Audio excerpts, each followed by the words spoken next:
It's really funny. I've had kids and nephews ask, Uncle Tom, what do you got to do to be successful in business? What do you got to do to get rich? And I tell them a couple of basic things. Number one, narrow the discipline. Do one thing really well over and over and over again.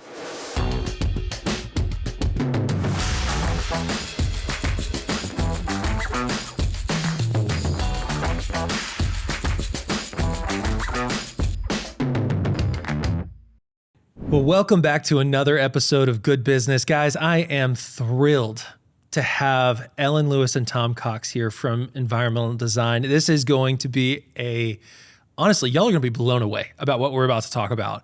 I am still, after, I think I met you guys in 2016, 17, something like that. I'm still blown away about what you guys do. It is mind-boggling. And so y'all are going to have a lot of fun just hearing about the incredible work that EDI is doing, but you're also going to learn about some of the challenges that they've faced and how they've overcome them. Literally some of the biggest challenges you could possibly imagine in business, and they have overcome them.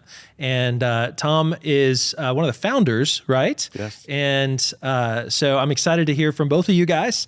Tom, Ellen, would you all mind introducing yourselves real quick? Tom, if you want to go first. Sure. Yeah. Tom Cox, original founder of Environmental Design in 1977. Wow. And Ellen? Ellen Lewis. I started working for Environmental Design 6 years ago, and I do social media and marketing, among a lot of other things. I wear a lot of hats. Yeah, love it. Well, I'm excited to chat with you guys today, and I'd love just to kick it off by asking Tom, would you mind giving us a little background? What inspired you to begin work at EDI? Well, the business and my opportunity there is a testament to the free enterprise system. And I was Oliver as a kid. I wanted more. And so the business, it was founded on overdraft checks to begin with. I sold flowers on the street corner when I was a kid, and I was just the kind of classic entrepreneur. And I got a chance to get disproportionately rewarded for an incremental amount of work. And that was the entrepreneurial spark for me, to where I could look at it and go, I like this. Yeah. And I knew that to get more was going to require more from me first. And so I was always looking for the opportunity. So I sold flowers on the street corner, and before long I did the Tom Sawyer trick and got my buddies to sell the flowers on the street corner and pretend like this was just fun, guys. And by the time I was in 9th grade, I had 30 kids working for me on the street corner. On a Valentine's Day, we made $800, and I would take them all to Prince's Hamburgers. And meanwhile, I'd pocket the money and stick it in the bank, and it worked great. And I just had this natural drive for it. Yeah. And so I stepped through that and ended up having a group of guys when I was in high school want to put some greenhouses up and grow indoor tropical plants back in the day. So this would have been in the early 70s. And I saw an opportunity there and convinced these financial guys, curiously from Exxon, and they were doing this individually, not through the corporation, but they saw the little Oliver kid and thought, yeah, we'll do that. And then the most bizarre thing that led to a fellow stumbling into the greenhouses that wanted to landscape a shopping center in Houston. And at the time, I was going to Texas A&M, a full-time job, running the greenhouses, a full-time job, chasing girls, a full-time job. And the guy says, would you, and I just talked to him for a while. And he says, I'm going to landscape this shopping center. We're going to do a California-style landscape. It'll be something Houston has never seen before. And it was. And he says, would you have any interest in being involved in it? And I said, sure. What's the budget? And it was a shopping center downtown Houston, but really nice. He says, we got a $250,000 budget for this. And this would have been in 1976. Whoa. And I'm looking at it going, I can find a way to learn how to landscape. And I hadn't so much as planted an azalea bush in my life, but I was willing to take the risk. And so we go down there, and thank God we had an architect who was a passive personality, or we'd have been fired the first day. but we were quick studies. And I remember going to school and looking at it going, okay, construction science, get the book out. How do you prepare the soil? How do you, to try and Wow. stay a step ahead of him, including reading the plans for the deal. Wow. But in that process, I had to buy 100 oak trees to go into the project. And there was a fellow that had just invented a new device called a hydraulic tree spade. And he came out there, the architect knew him. His name was Al Krennick, and the name of the company was Instant Shade.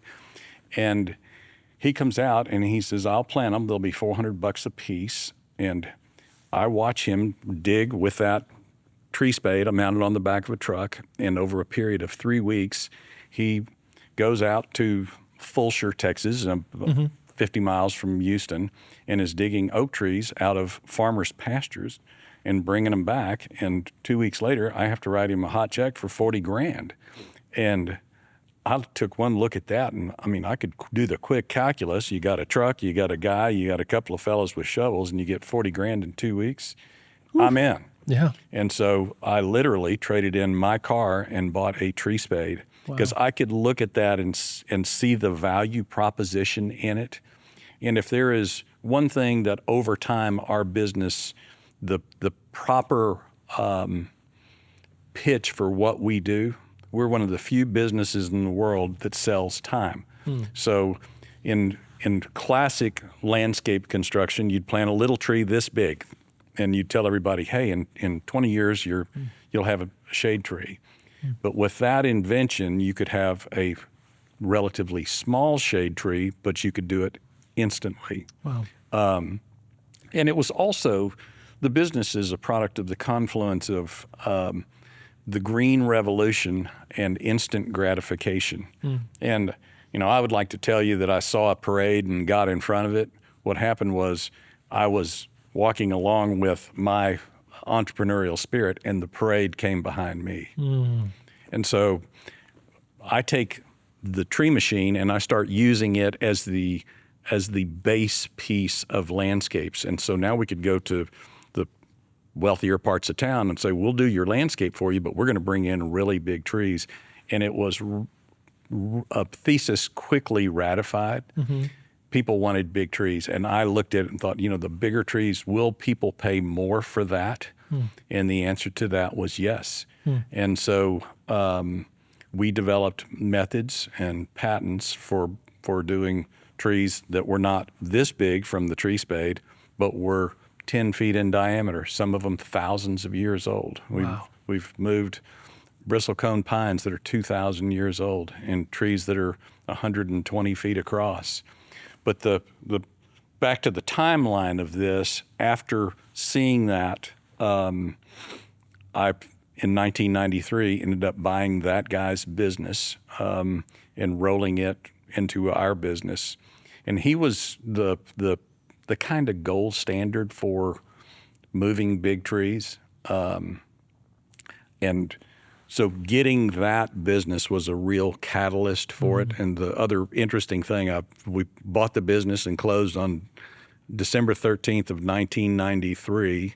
And on January 2nd, we got a call, and that was back in the day when everybody had landlines and people picked up their telephone and said, hello, Instant Shade, environmental design. But I'll never forget it. And it was a seminal event in the company. You get a call on January 2nd of 1994, a few weeks later, and it was an estate manager for a guy named Bill Ziff. And people didn't know who Bill Ziff was. I certainly didn't, but he was worth $7 billion in 1993. And $7 billion in 1993 is a lot of $1 billion now. Yeah. And he was a fascinating guy, and he loved big trees. And so we go up and we start moving big trees on his property. And it was, I want to find, and they were trees that were bigger than, the root balls were bigger than this studio. Wow.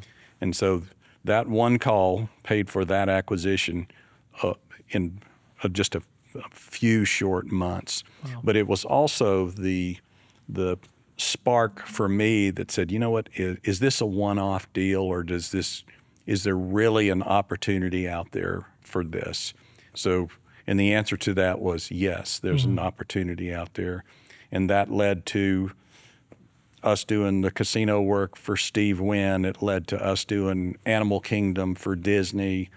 And anybody that wanted instant landscape now, whether it was the new minted billionaire in the tech world or the oil guy from Houston that says, I want the best now. And so it was a real awakening to look at the power of brand. And I always thought, brand, that's great. Kleenex, that's cool. Starbucks, that's cool. But when you deal in a perishable product and you can say, you know what, we're the best in the world, and we're the best in the world at this one narrow discipline, but it's a perishable product. So when you hire us to come move or supply giant trees for your estate or your corporate campus or your casino or your island in the Arabian Gulf, which also does happen, or your Dubai new building, Wow. You need to go with the guys that have done it. And I use this comparison all the time because there's always the competitive nits that will come up that say, I think I could do that. And I tell people all the time, when you go get your heart transplant, you're not going to go for the least cost provider. It's a perishable product. When you go spend what it takes to do what we do, you go to the gold standard. Yeah. And so we have become the gold standard. Wow. And it's because of how many reps you've had, right? And because of this patented technology and because of the fact that you are so dedicated towards making sure every detail matters. And is there anything else you'd add to that? Well, it's living patience in the field. So when you look at the compendium of our work, and it's a name dropper's paradise.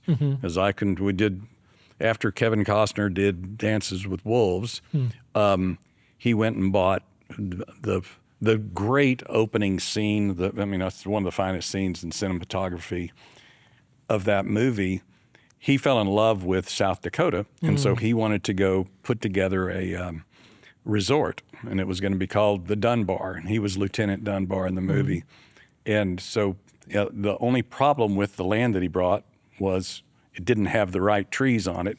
So they scour the world and find us, and this is back before you could easily walk through Google to find the best guys. But they find us through architects and engineers.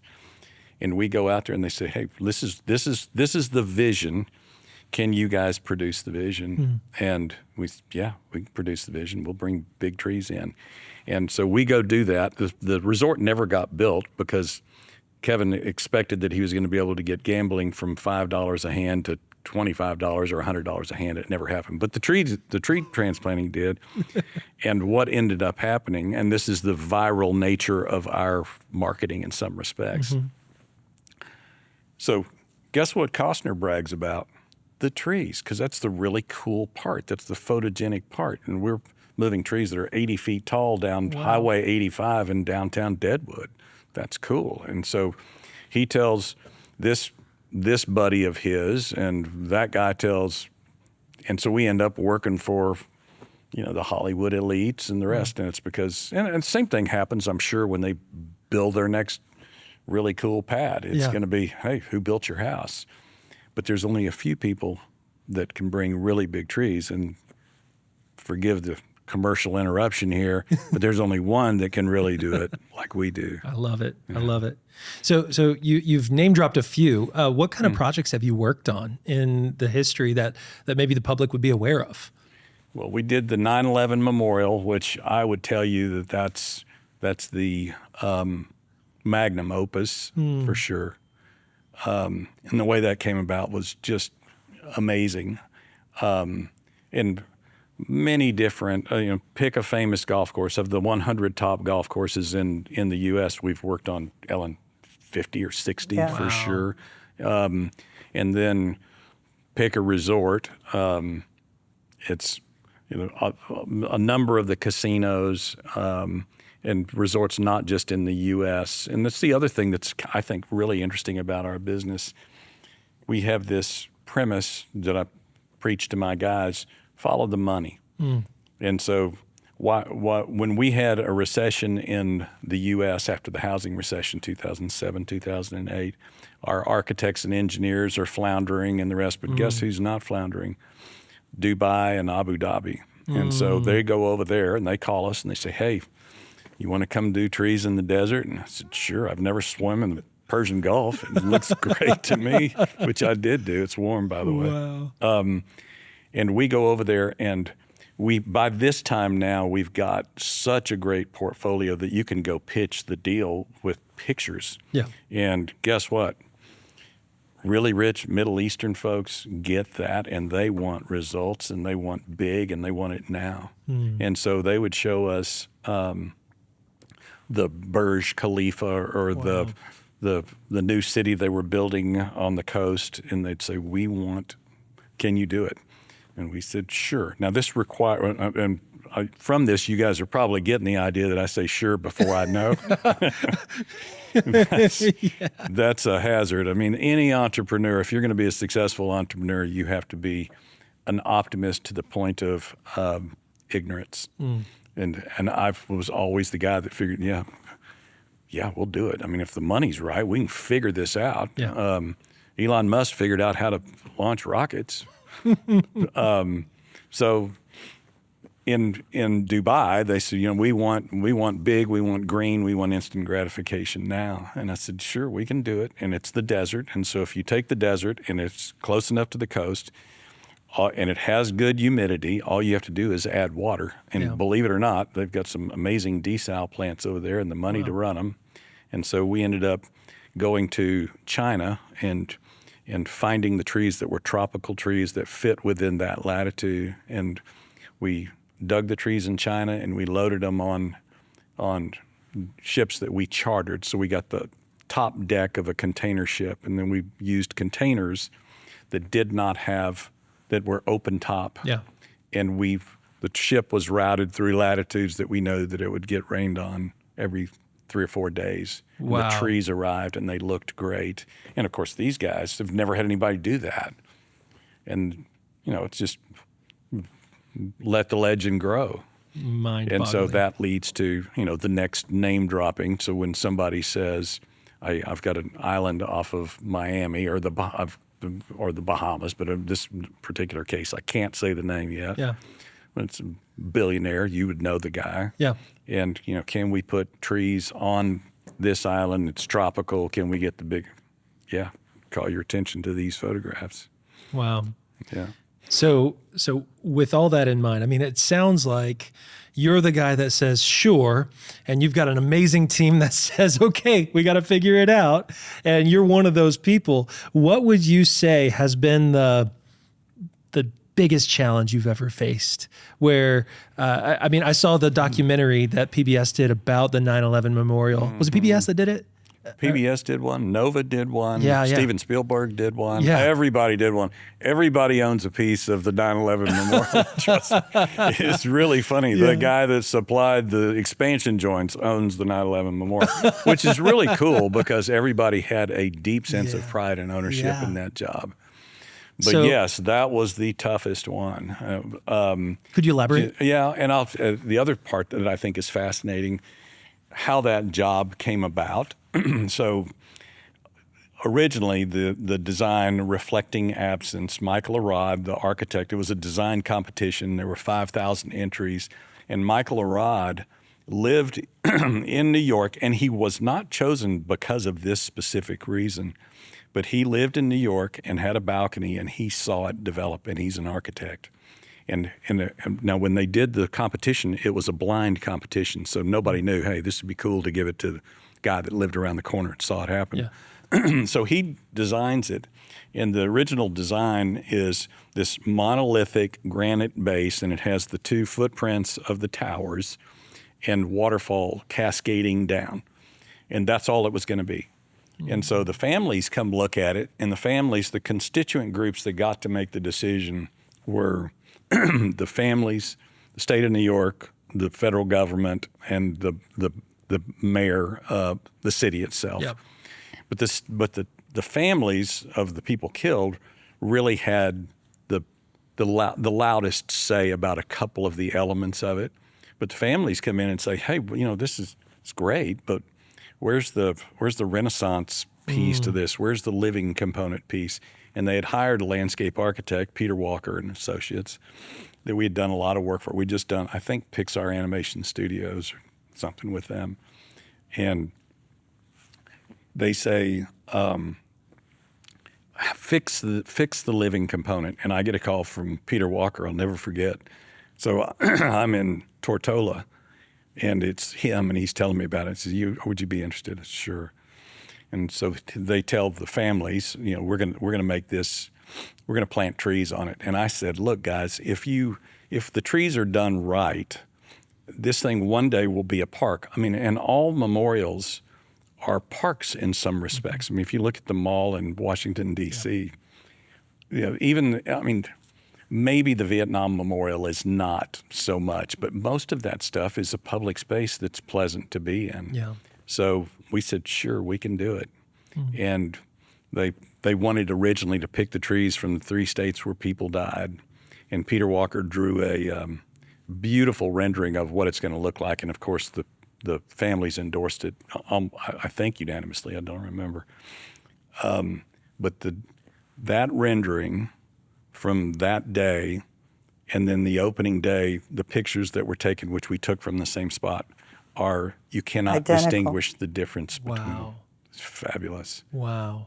And so we got to, it's really amazing, moving. I got to read the names one of the years, met the people that were in the stairwell that fell. It was amazing.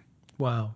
So what was such a big challenge about that project, and how did you guys overcome I'll tell you it? what, lots of things. One of the biggest challenges was that a Tomball, Texas company, non-union, got the job in New York City in one of the toughest union environments, and we were not the low bidder. And guess what? The local folks took big issue with that, and it was a nonstop battle with them, including but not limited being leaned on by some folks that you could probably deduce who it was. And at one point, me being asked to wear a wire by the FBI over it. Wow. Yeah. Wow. So lots of challenges, and you guys, how long was the project? How long did it take? I think we worked on it for 11 years. Yeah. Wow. The Like project growing the got trees. stopped and started. There was all kinds of issues with it, all kinds of engineering issues with it. And what happened, and this to me was the really interesting. So when all the buildings fell and they had to take everything apart and get down to the base again, and there were not just 2 buildings that fell, there were many buildings that fell. The city and the Port Authority of New York and New Jersey said, we got a chance here to reroute the subway, to get us a new PATH station, which is their train. And it was really smart, but they didn't think of that until we were already, the process was kind of going. They thought, we'll never have another opportunity, maybe in history, to go down and be 80 feet below grade and have opened it up and pushed back the East River and the Hudson. Let's do this. And so that happens. And then you had, which everybody, I followed, Silverstein insurance battle, where they were fighting over whether it was one event or 2 events. And then the city and state would fight like crazy, and we would be stuck in between. But from an engineering standpoint, just to give you an idea, and this is what makes us different, when we looked at it and said, okay, we're going to bring the biggest trees we possibly can here, what's going to be the limiting factor? And the interesting thing, the limiting factor were the toll booths going over the bridges. So we looked at it and said, okay, the root ball is what determines how big the tree can possibly be. So we want the biggest root ball possible. So we went out and measured the toll booths for the Verrazano Narrows Bridge and for the George Washington Bridge and figured out what it was. And then we crafted a boxing system. We grew the trees to that standard so that we could get the biggest trees possible. And that's not something that the average landscaper would even contemplate. Right. Because our business is also, and this is what hybridizes us.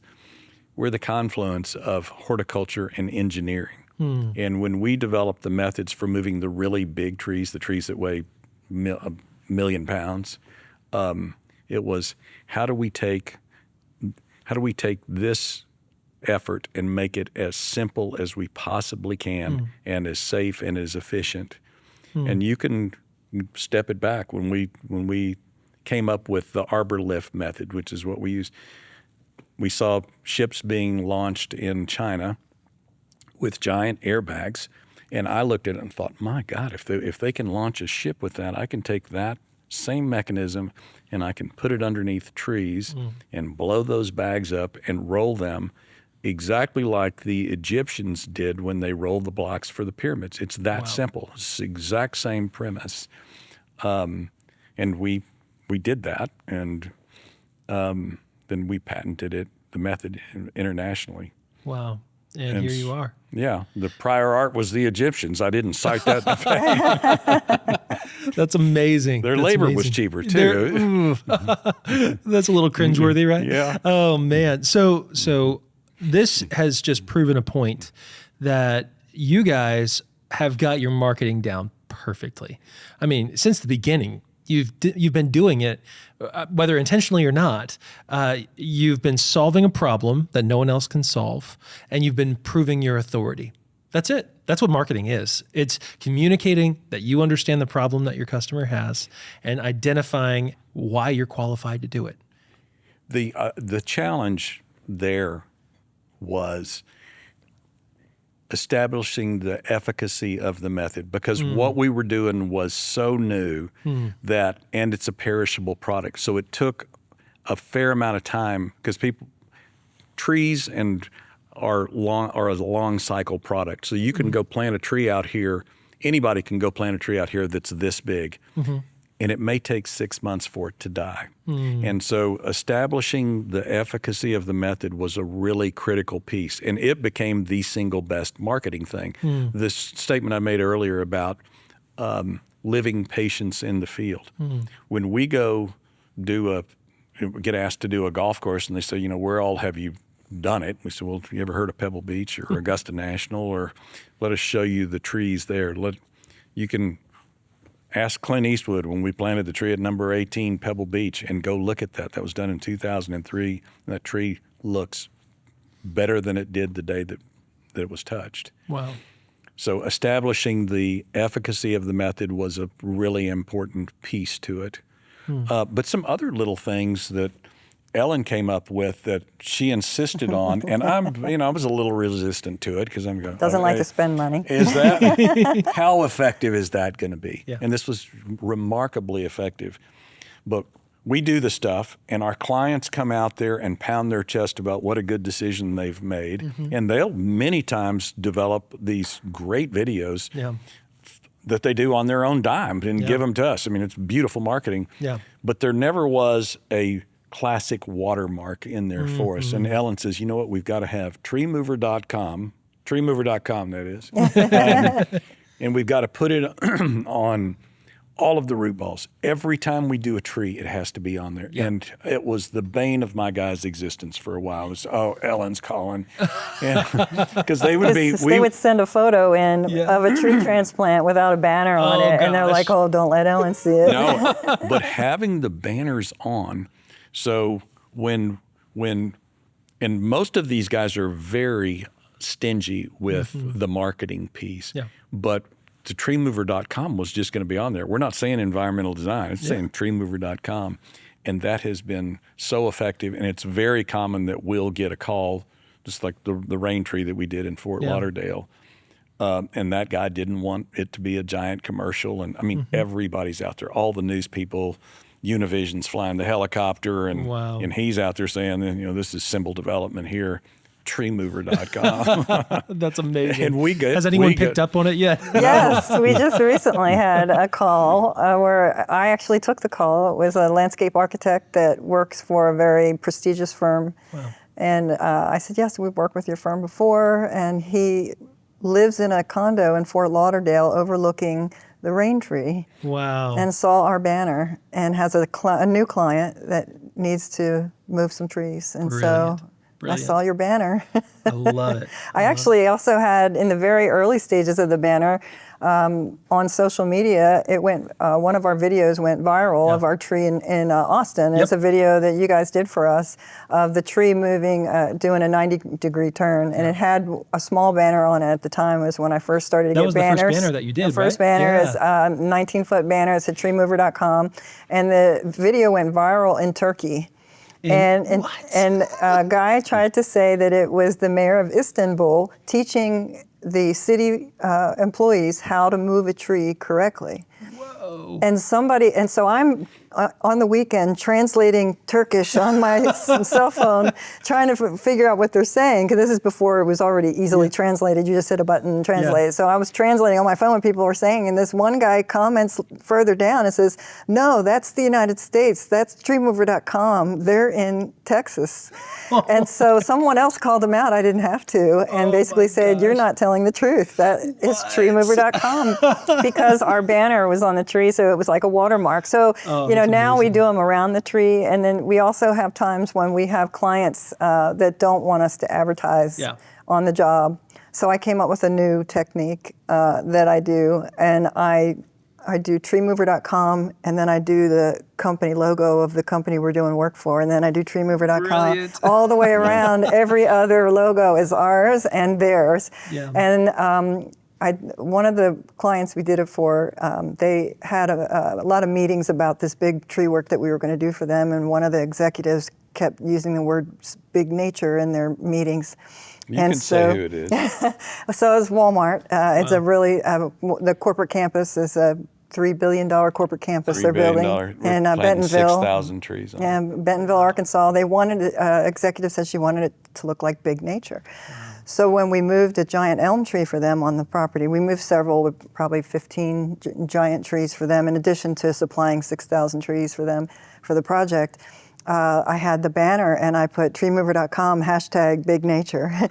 They loved it, and they didn't ask us to take it down because there's amazing. people taking photos from, other contractors are taking photos, and so to be able to have our logo on that photograph is so impactful. Wow. And then the client loves to see, especially when the client is really excited about moving the trees, for them to see their logo on it, it makes them super happy. So. Wow. And our stuff is photogenic. It's really photogenic, and so It's the cool. pictures are flying all over the place. The Walmart story is another really interesting story. So I've worked for Walmart for 40 years. And Walmart, everybody thinks of Walmart as being, low cost, cheap, ugly, but Walmart decides they're going to go build a new corporate campus in Bentonville. It's on 350 acres. It's $3 billion. And Walmart decided, you know what, we're competing in the e-commerce space now, which is their biggest growing division of that business. And they said, in order to attract the best talent, we've got to have the best live, work, play place. And so what do we need to do to make our campus cool? And so they hire the guy that had just done the spaceship, the Cupertino, California, for Apple, which is a really cool space, which we did a lot of. And they said, let's look at who's the architect, who are the players in it.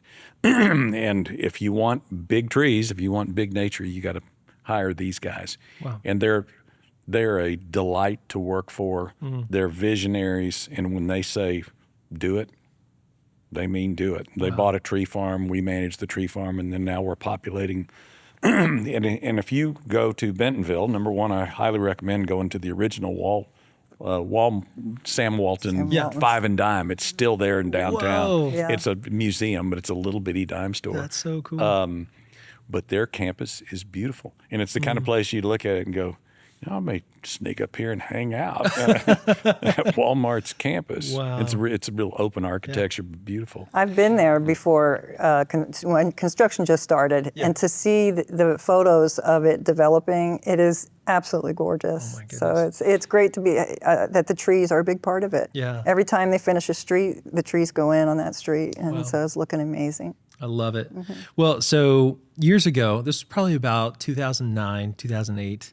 I remember having a conversation with one of our clients saying, hey, with the way the world is going, advertising, marketing is going to shift dramatically.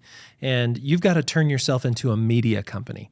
I mean, no matter what you whatever you sell, whatever you do, you've got to be a media company because people need to know what you do. I mean, prior to that, you had Yellow Pages, you had things like that. You had maybe some magazine articles or television news reports, but that was pretty much it. And so in that sector where the social networks started to come about in the mid 2000s, all the way until now, every business has had to become a media company. And Ellen, one of the reasons I wanted you on here with Tom was, I mean, you've been so instrumental in bringing that about and turning your social channels into that media source to show off all this amazing work that you guys have been doing. And it's so cool to hear about posts going viral in Turkey. No, and she had to push against the dinosaur, also known as me, because she would say, Tom, we got to get on LinkedIn and all the rest. And I'd say, Ellen, pretty busy right now, moving million-pound trees. and how long does it take? And when you reach these thresholds of X followers, but the really cool thing is other dinosaurs, also known as my friends, who follow us. And so I'll get the reports from these guys that say, man, y'all are doing cool stuff. Yep. And what happens is, particularly in the consultancy world, so the landscape architect or the civil engineer or the developer, builder, general contractor, when your clients are doing your marketing for you, you're doing your marketing right. That's really what it amounts to. And the idea that our guys are producing this stuff, and a lot of times this will be their sizzle reel for their development, and it also it puts a green mantle on it for them. So a guy that's come in, another really classic example, in Houston, one of the grand boulevards, Post Oak Boulevard, which is where the Galleria is. And for those of y'all that don't know, that's the hot, cool retail space. It's the Fifth Avenue of Houston, if there is such a thing. But they were going to turn that, they were going to put a light rail originally. It turned into a bus lane, and they were going to knock down all of the existing trees that were 50 and 100 years old, big, beautiful, cascading live oaks. And the guys involved in it came to us and they said, and this is the rich folk that they're going to be tearing their trees out. And they said, this isn't going to work well. And we said, we'll take the PR piece of it. So let's go down and let's develop what the thing can look like. Let's do the renderings. Let's put the big, beautiful banners up on the construction fence, and we'll come pitch it to the homeowner associations, to the businesses that are going to be interrupted. And we'll turn this into one of America's great boulevards, and it will go from being just a regular boulevard, and in Houston, Texas, the outdoor space is non-functional about 6 months out of the year because it's hot. And we'll make this a walkable, beautiful space. And so we help them design it, and now it is a cascading live oak canopy, and people walk without umbrellas or fans, and it works. Wow. And a lot of those old trees were repurposed into parks. Yeah. And so we got to save those as well. That's amazing. That's amazing. And then every now and then you have a hurricane, we get to go do it again. Oh man. So this is incredible. And I feel like we could talk for hours about this. But what advice would you give, Tom, specifically to any business owner, entrepreneur that is, just stuck right now? Maybe they're hitting a growth ceiling and they just keep on bouncing back down and trying to recover. I know you are the king in my book of overcoming obstacles and just figuring it out. So what would you encourage? It's really funny. I've had kids and nephews ask, Uncle Tom, what do you got to do to be successful in business? What do you got to do to get rich? And I tell them a couple of basic things. number one, narrow the discipline. Do one thing really well over and over and over again. It does not matter what it is. You can be the best plumbing repair guy, the best upholstery refinisher, the best tree transplanter. But if you do that over and over again, and then another couple of key things, which young folks don't get as much as they used to, answer your phone or answer your text. And do what you say consistently. It's really interesting. People will call us from around the world and they'll go, scared me to death. Somebody answered the phone. And to this day, and this is my scales are showing of my dinosaur skeleton here, I insist that we answer the phone at that business. We don't have an answering machine. I love it. We don't. And I insist that our guys, when they have contact with people, that it is as close to personal as it possibly can be. And another concept that I've found works really well, tell the truth, even if the truth is something folks don't want to hear. And it's it's really interesting. Most people think of marketing and sales is be everything to everybody, tell people what they want to hear. The most effective marketing in some respects is when you tell somebody no, or you tell them the hard thing, this is what's happened, and then the problem gets solved, or then they know the truth. Wow. And so Brilliant. It's been powerful for us. It's 47 years he's been in business. Thing too, say that's a winner. Is don't ever think that you're successful. Don't ever think that you've got it. I live on a daily basis of thinking, okay, the last guy that wanted a tree called yesterday. And if you don't stand back and go, okay, we've got this, and you see that with big Fortune 500 companies, Ford thought they had it done, and the requirement to innovate, which doesn't necessarily mean change the product hugely, but improve it incrementally so that it stays at the top of the game. And you look at people that lost that mark, whether it's one of the great retailers or whether it's an auto manufacturer or... Yeah, you think about Sears.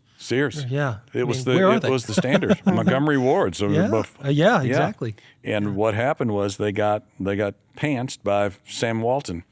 Who basically took his idea about how to roll out a discount retailer from a guy in California that was FedMart. And fascinating story. But what Sam Walton did, and he said this, he followed this guy. I can't remember his name. We need to, in the edited version of this, we need to remember what it was. But he says, I hate to tell everybody this. This is the Toto pulling the curtain back on the wizard.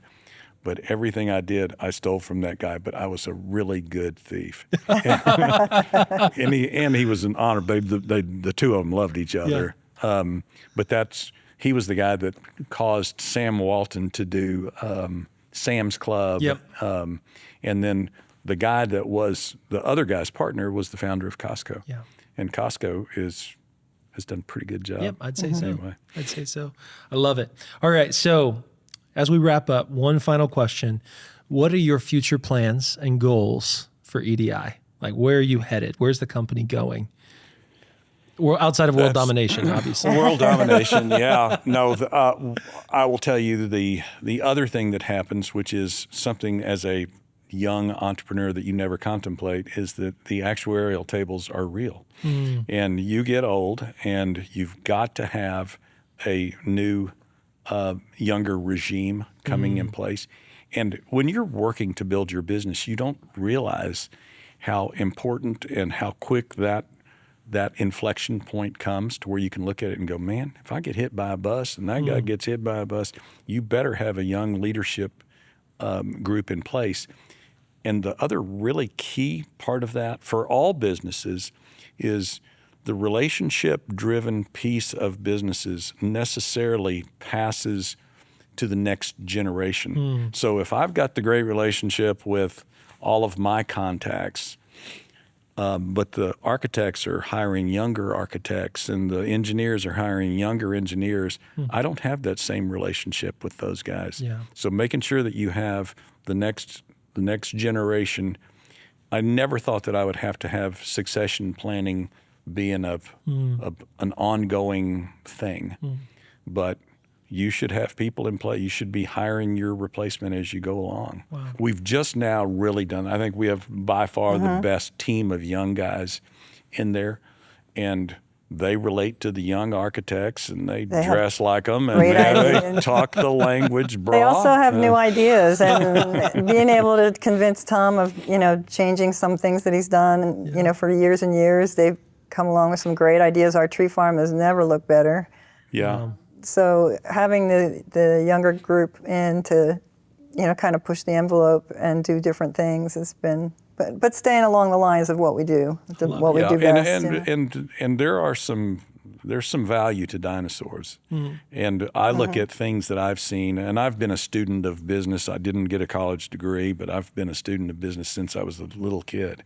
And I look at mistakes people make. If you've got a great brand, why would you change your name?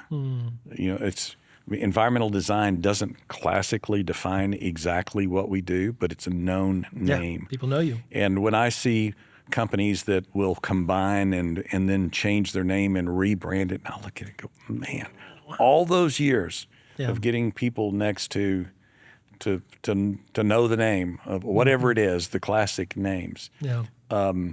So I won't stand for that. Ellen had to fight me hard to change our logo just a little bit. Just a little bit. I love it. I love it. Well, it's been an honor. Thank you so much for hanging out with me today and for hanging out with all of us. So it's a pleasure. I have no doubt that everyone walked away with an incredible amount of value. So how can people engage with you guys? How can people connect, see what you're up to, and if they have some big trees they'd like to have moved, how do they engage? Yeah, no, I would say first, treemover.com, or you can call us. And people will actually answer the phone. We have a great website. We have a great website, and Ellen is all over it. Ellen can... Instagram, EDI Tree Mover. We're on LinkedIn as Environmental Design. We're on Facebook, X. Yeah, we're everywhere. We're also on YouTube, so you'll see a lot of our really cool tree moving videos on YouTube. Fantastic. So they're all up there. And we have offices in Houston, Austin, Dallas, San Diego, San Francisco, Minneapolis.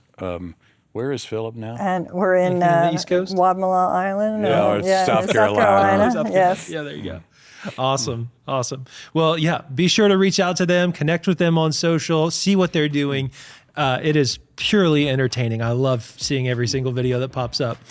So guys, thank you so much for tuning in to Good Business. If you were encouraged by this, or if this message that both Ellen and Tom shared today was impactful to you, share it with friends, family, and anyone who you think would also be encouraged. So give us a like, share, and we'll look forward to seeing you guys next time on Good Business.